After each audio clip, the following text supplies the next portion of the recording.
The soft blue glow of the observation screen lit up Lieutenant Mira's face as she watched another recording of human combat training. Her antenna twitched with a mix of fear and fascination while she took notes on her datapad. The humans moved with such raw power, their muscles rippling as they practiced hand-to-hand combat. They weren't the biggest species in the galaxy, but something about them made her scales tingle with unease. Mira had spent the last 3 years studying humans from the safety of her research vessel.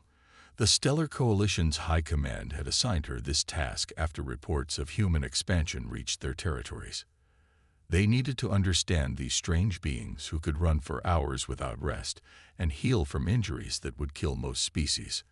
Another recording played on her screen, this time showing humans in what they called a marathon.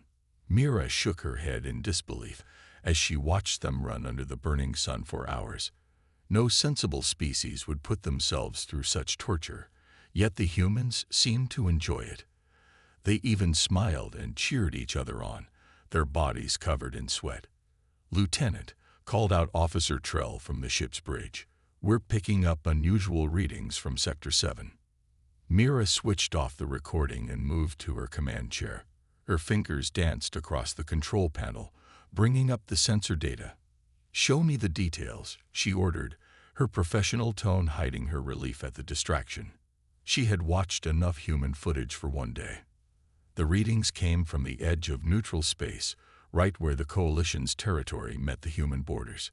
High Command had strict rules about keeping distance from human ships, but Mira's curiosity often made her patrol closer to their trade routes than necessary.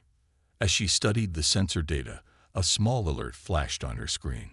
A ship had appeared at the edge of their scanning range. The energy signature matched human vessels, but something wasn't right. The ship's movement pattern suggested damage to its main engines. "Should we change course, Lieutenant?" Trell asked, his hand hovering over the navigation controls. "High Command's orders are clear about avoiding human contact." Mira's inner eyelids flickered as she considered her options. The safe choice would be to turn around and pretend they never saw the vessel. That's what her training told her to do. That's what anyone who had studied humans would do. These were the beings who had survived multiple global wars on their home planet, the same species that had pushed back 3 different alien invasions in their first century of space travel. But as she watched the damaged ship drift through space, something else caught her attention. The vessel's design wasn't military. It was a civilian transport ship. Her screens showed life signs aboard, but they were weaker than normal. "Maintain current course," Mira ordered, surprising herself and her crew. "But keep our shields at maximum. I want to know why a human transport ship is this far from their normal routes." As they drew closer, Mira pulled up more of her research files. The humans had a strange concept they called mercy. Even in their fiercest battles, many of their warriors would stop fighting to help wounded enemies. It made no sense to her people. Why waste resources on someone who would try to kill you? Yet humans considered it a virtue. The ship's communications officer spoke up. "Lieutenant, we're receiving a distress signal. It's on an open frequency, broadcasting in standard trade language." Mira felt her throat tighten. Everything she had studied about humans told her to be cautious. They were unpredictable, capable of incredible violence when cornered, but they were also capable of something else, something her people struggled to understand. Humans called it compassion. "Put it through," she ordered, straightening in her chair. As the human distress call played through her ship's speakers, Mira realized she was about to move beyond simply studying humans. For the first time, she would have to interact with them directly. The voice that came through was strained but calm. "This is Captain Jack of the transport vessel Star Wanderer. We've suffered severe damage to our main drive and life support systems. Any vessels in range, we request assistance. We have wounded aboard." Mira's antenna quivered as she listened to the human's voice. She had heard hundreds of human recordings, but this was different. This was real, immediate, and despite everything she knew about their fierce nature, she couldn't ignore the plea for help in that voice. She took a deep breath and pressed the communication panel. Whatever happened next would either prove everything she feared about humans or show her something new. Either way, she knew this moment would change everything she thought she knew about these strange, fierce beings. Before Mira could respond to the human distress call, a massive explosion rocked her ship. Warning lights flashed across every control panel as the emergency sirens blared through the corridors. Her crew scrambled to their stations, their movements precise despite their panic. Direct hit to our main engine, Trell shouted over the chaos. We've lost power to the rear shields. Another blast struck them, stronger than the first. Mira gripped her command chair as the ship spun wildly through space. Through the viewing screen, she caught glimpses of their attacker, a dark vessel with predatory lines, its weapons charging for another shot. Transfer all power to the forward shields, Mira ordered, her training taking over. Send out a distress signal. The damaged human transport ship, Star Wanderer, suddenly appeared on their screen. Instead of fleeing, it was moving closer to them. Mira watched in confusion as the human vessel positioned itself between her ship and the attacker, using its bulk as a shield. "Lieutenant," her communications officer called out, "we're receiving a transmission from the human ship." Captain Jack's voice filled their bridge, somehow steady despite the situation. "Coalition vessel, this is Star Wanderer. Our weapons are limited, but we still have partial shield power. Dock with us immediately. Your ship won't survive another direct hit." Mira's antenna trembled as she weighed her options. Everything she knew about humans told her not to trust them, but right now they were offering the only chance of survival. Another blast rocked her ship, and the decision was made for her. "Take us in," she ordered. "Prepare for emergency docking procedures." As their ships drew closer, Mira got her first real look at a human vessel's interior through the docking cameras. It wasn't the brutal war machine she had expected. The airlock area was well lit, with safety markings clearly visible. She could see human crew members rushing to help with the docking, their movements quick but careful. The ships connected with a hard clank, and warning lights flashed as the atmospheric pressure equalized between vessels. Mira led her bridge crew through the airlock, her heart's pounding. The first thing that hit her was the smell, different from her ship's filtered air, somehow richer with traces of what she recognized as human sweat and something they called coffee. Captain Jack met them at the airlock. He was shorter than Mira had expected, with gray in his hair and lines around his eyes that humans got with age. But his movements were strong and sure as he helped her injured crew members aboard. "Get them to medical," he shouted to his crew, "and someone find them some water.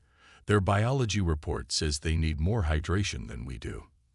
Mira stared at him in surprise. "You have our biological data." Jack gave her a quick smile as he helped another of her crew members. "Standard procedure to keep medical files on all known species. Never know when you might need to help someone." Before Mira could respond, their attacker struck again.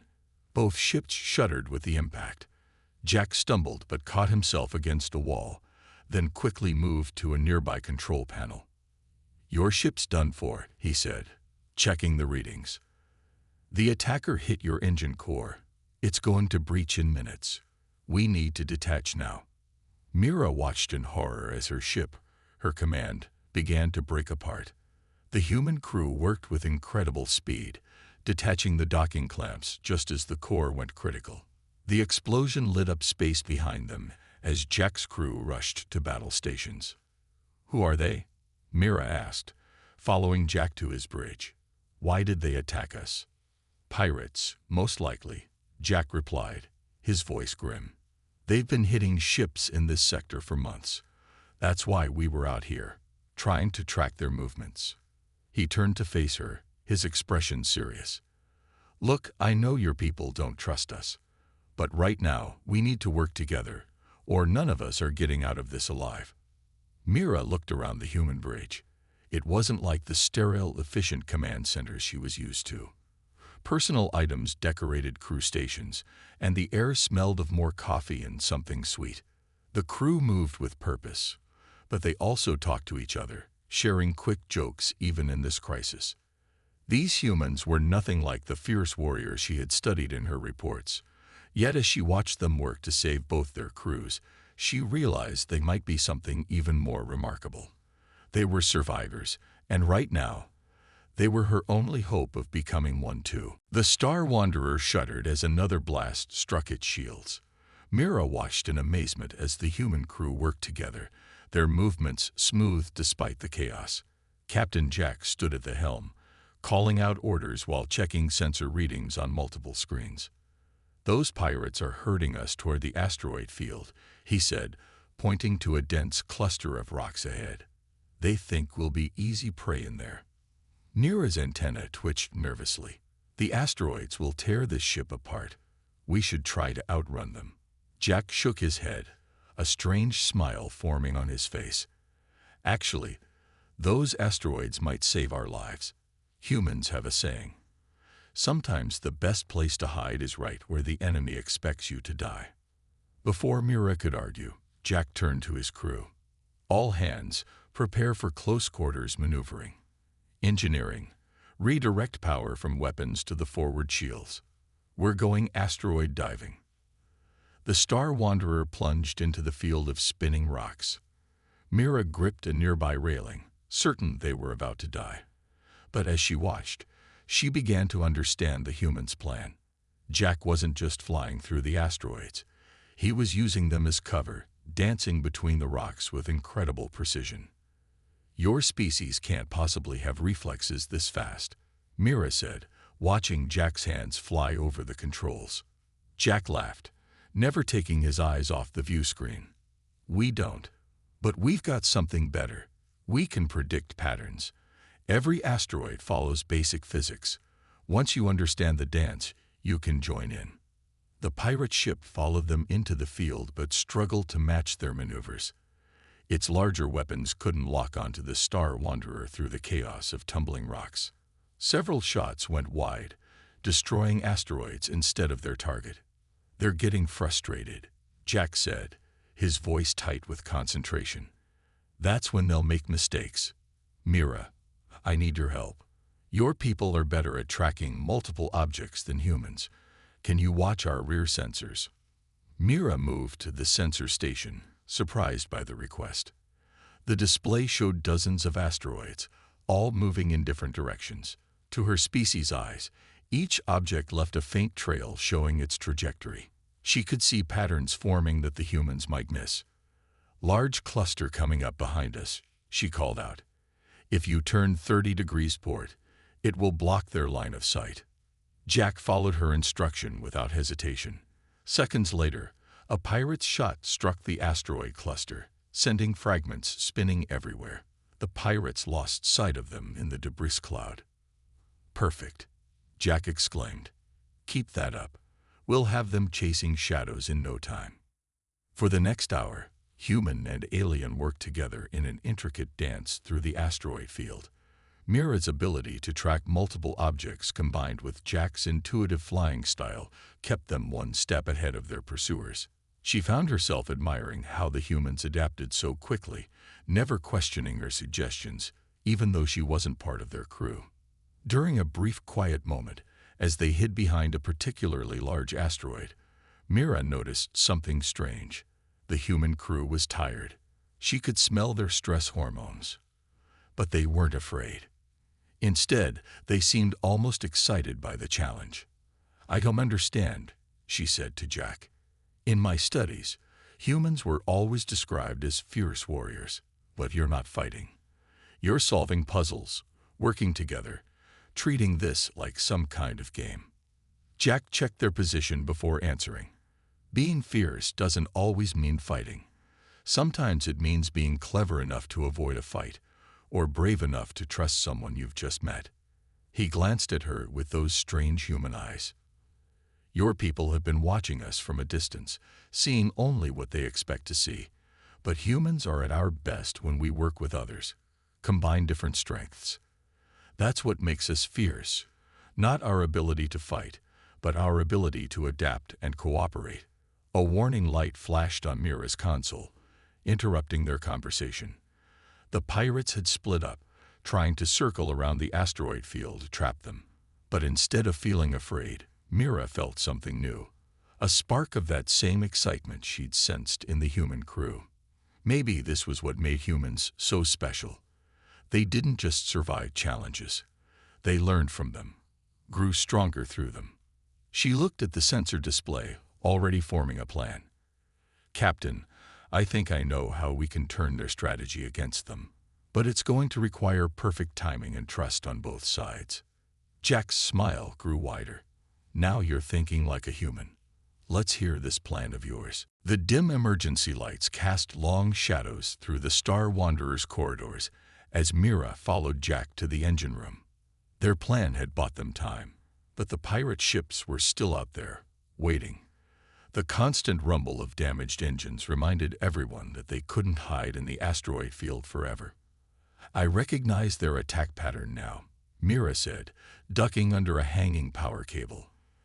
"These aren't just any pirates. They're the Ravagers. They've been raiding both human and coalition ships for the past year." Jack stopped at a junction, checking a tablet that showed the ship's damage reports. "The Ravagers. We thought they were just stories made up to scare merchants. Your people know them. They hit 3 of our research stations last month. No survivors."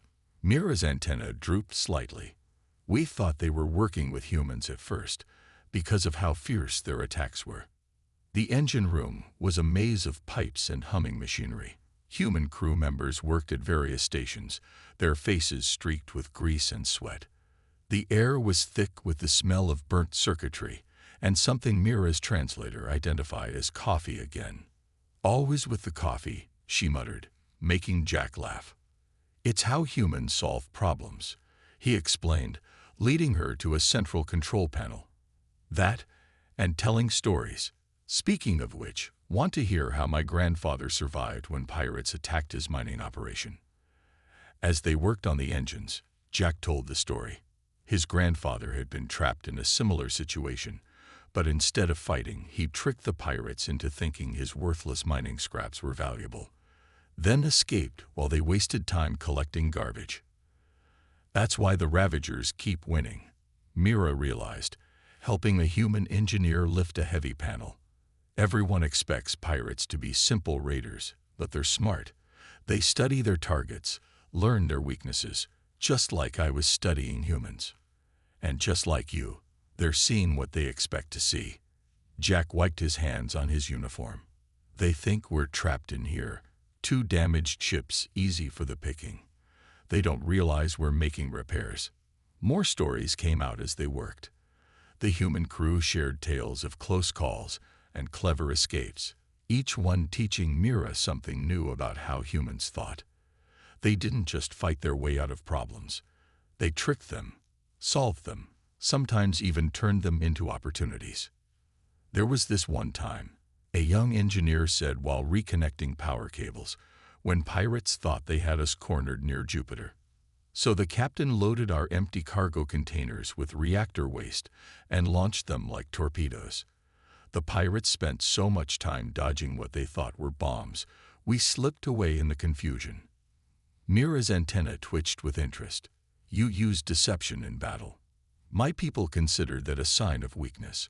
We thought humans won their wars through pure force." "Force is easy," Jack said, checking the engine readings.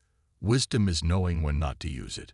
My grandmother used to say that the fiercest animal isn't the one with the biggest teeth, but the one that knows when to bite and when to think." A warning alarm interrupted their conversation. One of the Ravager ships was moving closer to their hiding spot, using some kind of advanced scanning beam to pierce the asteroid field's interference. "They're adapting to our tricks," Mira said, watching the sensor readings. "Just like humans would." Jack's expression turned serious. "Then we need to adapt faster. Mira, you've studied both humans and the Ravagers. You see patterns we might miss. What would you do if you were them?" Mira closed her inner eyelids, thinking hard.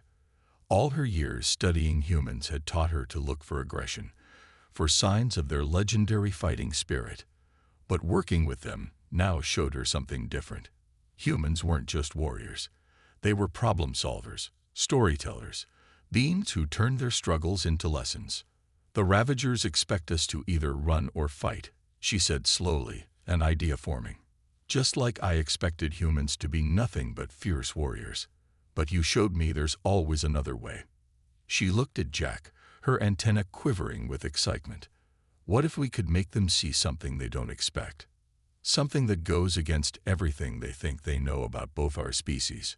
Jack's smile returned, bright even in the dim light. "Now that sounds like a story worth telling. What did you have in mind?" Mira's plan was risky, but as she watched the humans prepare, she realized they were made for moments like this. The crew moved with quiet determination, modified equipment with creative efficiency, and somehow managed to joke even as they worked. Their calm in the face of danger wasn't what she had expected from such a fierce species. "Ready on your signal," Jack said, standing at the helm. They had positioned the Star Wanderer behind the largest asteroid they could find, using its mineral content to mask their energy signature. The Ravager ships circled nearby like hungry predators, growing bolder with each pass. "Remember," Mira said to the crew, "Ravagers always attack the strongest target first. They believe in destroying the biggest threat before it can fight back. We need to make them think that's us." The ship's engines hummed as they redirected power to create a false energy spike. To the Ravager's sensors, it would look like they were powering up weapons. In reality, they were charging the ship's work lights, hundreds of them, ready to create a blinding flash. "Signal from the pirates," the communications officer reported. "They're demanding our surrender." Jack looked at Mira and nodded. Everything they had learned about each other had led to this moment. She pressed the command sequence they had prepared, and her voice transmitted to the Ravager ships in their own language. "This is Lieutenant Mira of the Stellar Coalition," she announced. "We know who you are, Ravagers. You think you hunt us. We hunt you. This human vessel is under Coalition protection, and together we are stronger than you can imagine." The Ravager ships paused their approach. This was new to them. Humans and Coalition species didn't work together. As they hesitated, Jack fired up the modified engines. The sound they produced was enormous, echoing off the asteroids around them. "They're moving to attack position," Mira reported, watching her sensors. "Just like I predicted. Their pride won't let them back down from a challenge." The first Ravager ship launched its attack, its weapons fully charged. But instead of hitting the Star Wanderer, the shots struck the asteroid they had rigged with reflective panels from the cargo hold. The flash was blinding, amplified by the work lights they had prepared. "Now," Jack shouted. The Star Wanderer shot forward, not away from the Ravagers, but straight toward them. The pirates, temporarily blinded and expecting their targets to flee, weren't prepared for such an aggressive move. Their formation scattered. But something went wrong. One of the Ravager ships recovered faster than expected and fired a direct hit to their engine section. The blast rocked the ship, sending crew members flying. Mira saw Jack slam against his console, blood appearing on his forehead. "Hull breach in Section 4, someone shouted. Warning lights flashed everywhere. Mira rushed to help Jack, but he was already pushing himself up. Blood ran down his face, but his eyes were clear and focused. "I'm fine," he said, wiping the blood away. "Check on the crew." She stared at him in amazement. She had seen humans continue fighting with injuries in her research videos, but seeing it in person was different. Jack wasn't fighting because he was fierce. He was fighting because his crew needed him. More Ravager shots struck their ship. A power conduit exploded nearby, filling the bridge with smoke, but the humans didn't panic. Instead, they worked harder, moved faster, supported each other without being asked. "Reroute emergency power to the forward shields," Jack ordered, his voice steady despite his injury. "Mira, I need those sensor readings. Where's their weak point?" Mira checked her console, pushing through her own fear. The human's courage was contagious. She found herself thinking not about survival, but about victory. Her antenna twitched as she spotted something in the sensor data. "Their main ship," she said, excitement in her voice. "The energy readings are uneven. They're having trouble maintaining their weapon charge after that flash. One good hit to their power core would overload their systems." Jack grinned through the blood on his face. "Then that's our target. All crew, brace for impact. We're going to show these Ravagers why you don't corner humans or their friends." The Star Wanderer turned to face the enemy ships, engines glowing bright against the darkness of space. Mira felt something strange in her chest, a mixture of fear and excitement that she had never experienced before. Was this how humans felt in battle? Not just fierce, but alive with purpose. As they accelerated toward their target, Mira understood at last. Humans weren't fierce because they loved fighting. They were fierce because they never gave up, never stopped trying, and never abandoned their allies. And now, she was one of them. The Star Wanderer shook violently as they pushed through the Ravagers' attacks. Warning lights flashed across every console as systems failed one by one. The smoke on the bridge grew thicker, but the human crew kept working, kept fighting, their determination never wavering. Power cores failing. An engineer shouted over the noise. "We got maybe 10 minutes before total shutdown." Jack's hands flew over the controls, blood still dripping from his head wound. "That's all we need. Mira, what's the status of their shields?" Mira checked her readings, trying to ignore the burning smell that filled the bridge. "Their main ship shields are down to 30%. The flash damaged their power distribution system, just like we hoped. But they're adapting, moving to surround us." Another blast rocked the ship. A support beam crashed down from the ceiling, nearly crushing a crew member before Jack pulled them away. The movement made him stumble, his injury clearly worse than he was letting on. "You need medical attention," Mira insisted, reaching for him. "Later," Jack said, his voice rough but determined. "Right now we need to finish this. Those pirates have hurt too many people, human and coalition alike. It ends here." The Ravager's main ship loomed ahead of them, its weapons charging for another volley. Mira's antenna picked up energy readings that made her heart race. "They're charging their main weapon. A hit from that will vaporize us." "Not if we hit them first," Jack said. He turned to his crew. "Divert all remaining power to the forward hull plating. We're going to ram them." Mira stared at him in shock. "That's suicide. Even if we survive the impact, the explosion will destroy both ships." "Not both ships," Jack said quietly. His eyes met hers, and she saw something there that made her antenna quiver. "The escape pods are still working. Get your people and my crew to them. I'll handle this last part." Before Mira could protest, the ship rocked with another hit. Sparks showered from blown circuits, and emergency containment fields flickered throughout the bridge. Time was running out. "Go," Jack ordered his crew. "Get to the escape pods." "That's an order." The crew hesitated for just a moment, then began evacuating. They had served with Jack long enough to know when he wouldn't be talked out of something. Mira stayed at her station, her inner eyelids blinking rapidly as she processed what was happening. "You need to go too," Jack told her, not taking his eyes off the approaching Ravager ship. "Your people need to know what really happened here. They need to know that humans aren't just fierce warriors. We're protectors too." Another blast struck them, closer this time.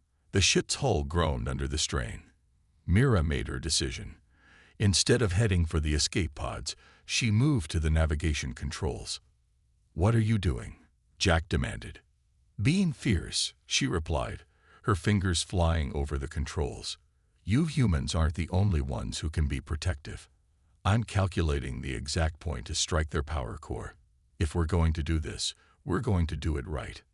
Jack started to argue, but another hit from the Ravagers cut him off. The bridge was falling apart around them.